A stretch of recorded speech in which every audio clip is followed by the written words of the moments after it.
Hello everyone, I am Neha and welcome back to my channel. In this video, we will talk about MPC 002 Block 2 and Unit 1 जिसमें हम early school years की बात कर रहे थे physical development की, जिसमें हमने physical growth in early schools को डिस्कस कर लिया था। अब हम मोटर स्किल्स की बात करेंगे और जो डिसऑर्डर्स हैं उसकी बात करेंगे। इससे पहले मैंने जो ब्लॉक 1 है उसके सारे टॉपिक्स कवर कर चुकी हूँ मैं, और मेरे चैनल पे अपलोडेड है, आप जाके देख सकते हो। मैं उसकी प्लेलिस्ट MPC 2002 से बनाई हुई है और इसकी प्लेलिस्ट जो है वो मैं डिस्क्रिप्शन में भी दे दूँगी, आप वहाँ से देख सकते हैं। ईज़िली टॉपिक आपको मिल जाएंगे। सो मेरी वीडियो अगर पसंद आए तो प्लीज़ लाइक करना, अपने दोस्तों के साथ शेयर करना, और मेरे चैनल पे नए हैं तो प्लीज़ मेरे चैनल को सब्सक्राइब करना for more videos. So let's begin. So आप में से बहुत सारे लोग ऐसे होंगे जिन्होंने देखा होगा जो 6 to 11 ईयर्स के बच्चे होते हैं, वो स्कूल उनका ओवर हो जाता है तो वो जब स्कूल से निकलते हैं बाहर तो दौड़ते हुए निकलते हैं, ठीक है, स्किप करते हुए निकलते हैं, अपने आप को थोड़ी सी जगह में नैरो एजेस में भी बैलेंस करके निकलते हैं। तो ये क्या होता है, बच्चों की सारी एक्टिविटीज़ जो होती हैं, बच्चे क्या होते हैं लर्न करते हैं, कोऑर्डिनेट करते हैं with their muscles for different types of movement. हम इसी को आज डिस्कस करेंगे। So the movement of large muscles is called gross muscular coordination and the movement of small और fine muscles is called fine muscular coordination, ठीक है।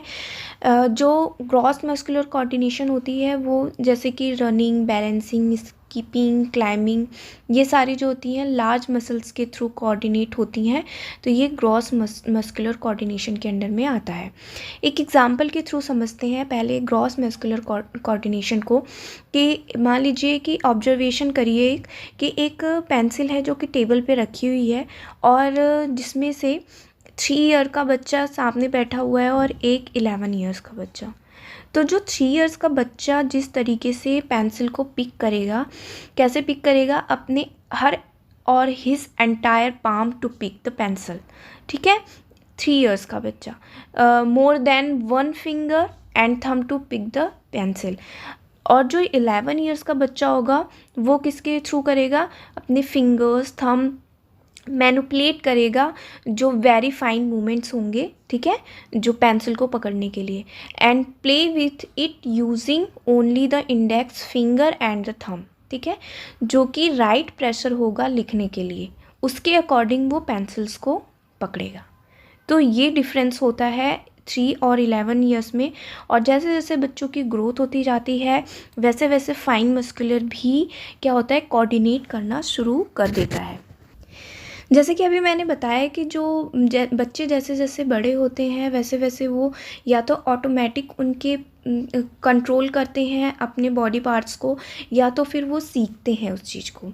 तो जब बच्चों की ये जो फाइन मसल्स होती हैं, स्मॉल मसल्स होती हैं, वो कभी कभी हेल्प करती हैं बच्चों को एक्टिव करने के लिए, ठीक है, वर्क करने के लिए।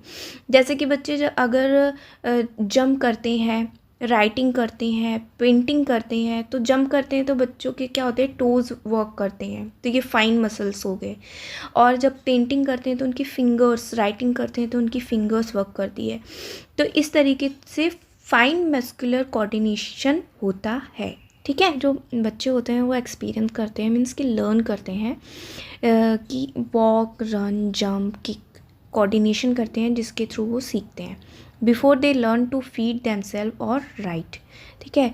व्हाट डज दिस इम्प्लाई, इसका मतलब ये है कि gross muscular coordination is learn before fine muscular coordination, ठीक है। इस बात को आप ध्यान में रखना, समझ में आ गया होगा। अब आते हैं सेंसिटिव पीरियड में। सेंसिटिव पीरियड जो ये 6 to 11 ईयर्स है, इसको सेंसिटिव पीरियड भी कहा जाता है, क्योंकि जो मसल्स का डेवलपमेंट होता है over a period of time, जब मसल्स क्या होती हैं, डेवलप हो रही होती हैं, तो उस पीरियड को हम सेंसिटिव पीरियड के नाम से जानते हैं, ठीक है। इसीलिए मैंने इसको ऐड कर दिया, जो कि आपकी बुक में भी होगा, ठीक है। तो ये जो सेंसरी पीरियड है, सेंसिटिव पीरियड है, ये मॉन्टेसरी ने आइडेंटिफाई किया था 4 मेन सेंसिटिव पीरियड, जिसमें ऑर्डर फर्स्ट है ऑर्डर। बच्चे क्या करते हैं इस एज में, किसी भी थिंग्स को, किसी भी ऑब्जेक्ट्स को क्या करते हैं, वो ऑर्डर में रखना, सीक्वेंसेस में रखना स्टार्ट कर देते हैं। स्पोकन लैंग्वेजेस, उन लैंग्वेज जो होती हैं वो उनकी थोड़ी इंक्रीज़ हो जाती है, एनहेंस हो जाती है, उनकी वोकैब काफ़ी इंक्रीज़ हो जाती है, डेवलप हो जाती है। मूवमेंट, अभी हमने बात की कि इस एज में बच्चे क्या करते हैं, वॉक, रन, जंप, किक, ये सारे मूवमेंट भी करने लगते हैं। अभी हम इसको और डिटेल्स में इस activities and skills between 6 to 11 years में डिस्कस करेंगे। एंड नेक्स्ट उनकी सेंसोरियल एक्टिविटीज़ भी बहुत ज़्यादा एक्टिव हो जाती है। तो इस तरीके से इनका डेवलपमेंट होता है ड्यूरिंग 6 to 11 ईयर्स। ठीक है, ओके। अभी मैंने बताया कि एक्टिविटीज़ एंड स्किल्स जो बिटवीन 6 to 11 ईयर्स डेवलप होता है वो किस तरीके से होता है, अब उसको डिस्कस करते हैं। सो फर्स्ट पॉइंट है कि इस एज में बच्चे एबल होते हैं throw a ball to essential distance. ठीक है, कैच अ बॉल, अगर सामने से कोई फेंक रहा है तो उसको कैच करना भी एज में स्टार्ट कर देते हैं। And they can run with coordination movement. ठीक है, अभी हमने मसल्स की बात की तो उसे कोऑर्डिनेट करना शुरू कर देते हैं। दे कैन जज and stop a small ball. They can balance on one foot for a very short while. Okay, children this age can balance and hop on one foot for longer period, मतलब एक पैर पे खड़े होकर jump करना start कर देते हैं कुछ टाइम, लॉन्गर पीरियड्स के लिए। ठीक है, they can jump at a good height and can skip with 2 legs। ठीक है, at this age children can run and jump hurdles at the same time, मतलब कि दौड़ जंप करते हैं, दौड़ते भी हैं, उसके साथ साथ अगर कुछ बैरियर्स आते हैं या कुछ मान लीजिए ईंटें आ गई कुछ डिस्टेंस पे रखी हुई हैं तो उसको क्या करते हैं बच्चे, जंप कर कर उसको पार भी कर लेते हैं। तो इस तरीके की उनकी जो एक्टिविटीज़ होती हैं और स्किल्स होती हैं डेवलप हो जाती हैं ड्यूरिंग 6 to 11 ईयर्स। ठीक है, ओके। अब नेक्स्ट आते हैं disorders in physical development during 6 to 11 years. कुछ बच्चों में इस एज में 6 to 11 ईयर्स में डिसऑर्डर होते हैं जब बच्चे फिजिकली बहुत ज़्यादा बीमार हो जाते हैं, इंजर्स हो जाते हैं, कहीं गिर जाते हैं, एक्सीडेंट हो जाता है। बट उसके अलावा भी क्या होता है कि the disorder are genetic while some are acquired. ठीक है, तो यहाँ पे इस पीरियड में ADHD या तो फिर अटेंशन डेफिसिट डिसऑर्डर भी कहते हैं इसको, ये बिहेवियर डिसऑर्डर भी होता है। ये जैसे कि हम मिडिल चाइल्डहुड पढ़ रहे हैं। ठीक है, तो इसी एज में अप्रॉक्सीमेटली इसी एज में ये डायग्नोज्ड होता है। ठीक है, तो इस 2 तरीके का होता है ये ADHD ADD, जो कि एक हाइपर एक्टिव होता है और सेकंड होता है हाइपर एक्टिव। हाइपर एक्टिव में क्या होता है, बच्चा बहुत ही ज़्यादा एक्टिव हो जाता है, नॉर्मल से एवब हो जाता है। एक तो बच्चा क्या होता है कि नॉर्मल होता है, ठीक है, और एक बहुत ही ज़्यादा एवब हो जाएगा या तो बिलो हो जाएगा। तो जो एवब होता है ये हाइपर एक्टिव होते हैं और जो नॉर्मल से बिलो होते हैं ये हाइपो एक्टिव होते हैं। ठीक है, तो इनके जो सिम्टम्स हैं वो अलग अलग हो जाते हैं।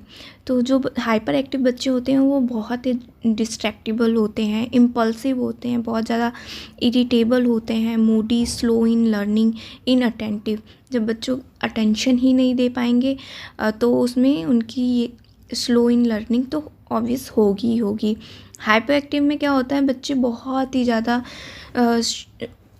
ही ज़्यादा स्लो हो जाते हैं। जैसे मैंने अभी बताया कि show less than normal activities levels and excessive day dreaming, बहुत ही ज़्यादा डे ड्रीमिंग करते हैं, एक्टिविटी करने से ज़्यादा वो सोचते ज़्यादा हैं।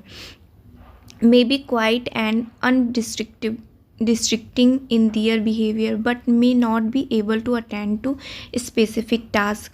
This may go unnoticed for many years as they tend to be good and compliant in their behavior. So ये 2 तरीके के डिसऑर्डर बच्चों में पाए जाते हैं जो कि 6 to 11 ईयर्स में। ये क्वेश्चंस बहुत बार रिपीट हुआ है 6 मार्क्स के क्वेश्चंस में, तो आप इसको अच्छे से प्रिपेयर कर लेना।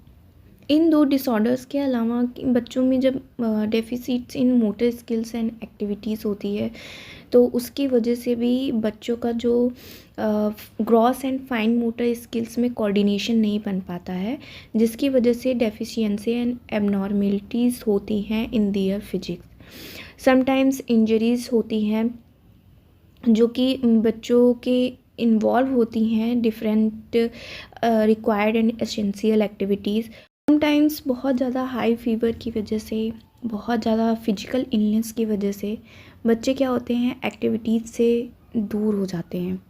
तो जब वो रिकवर होते हैं, they do recover may not be able to equal their peers and thus feel unhappy. वो अपने पीयर ग्रुप के इक्वल नहीं रह पाते हैं क्योंकि उनका फिर जो फिजिकल डेवलपमेंट होता है वो थोड़ा स्लो हो जाता है due to their physical illness. ठीक है। In certain cases, children afflicted with polio may have problems in doing any physical activities, and similarly, children suffering from brain damage due to fall, कहीं गिर जाते हैं जिसकी वजह से उनके ब्रेन डैमेज हो सकता है, may show poor motor and physical coordination. तो इस तरीके के भी डिसऑर्डर कुछ फिजिकल डेवलपमेंट में हो सकते हैं। आई होप ये आपको समझ में आ गया होगा।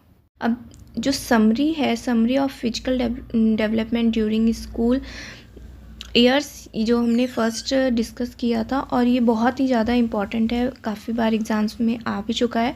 तो इसकी छोटी सी समरी हम यहाँ देख लेते हैं, इसके बाद ये यूनिट भी फिनिश हो जाएगा। तो फर्स्ट है कि sensory systems are mature during 6 to 11 years. बच्चों का जो सेंसरी सिस्टम्स है वो मेच्योर हो जाता है, उनके heart and lungs continue to mature.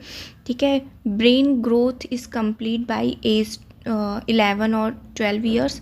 Okay. And next है growth during school years is slow and steady until puberty when girls tend to mature first. Okay.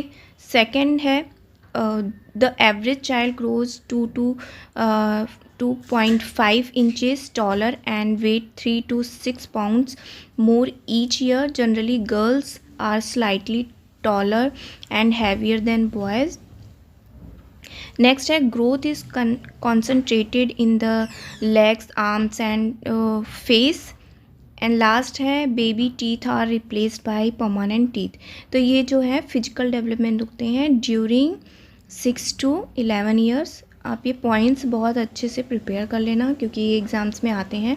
तो आई होप ये topic आपको समझ में आ गया होगा। समझ में आया तो प्लीज़ लाइक करें, अपने दोस्तों के साथ शेयर करें, और मेरे चैनल पर नए हैं तो प्लीज़ मेरे चैनल को सब्सक्राइब करें for the more videos. And ऐसे ही मेरी वीडियोज़ को देखते रहिए। Thanks for watching.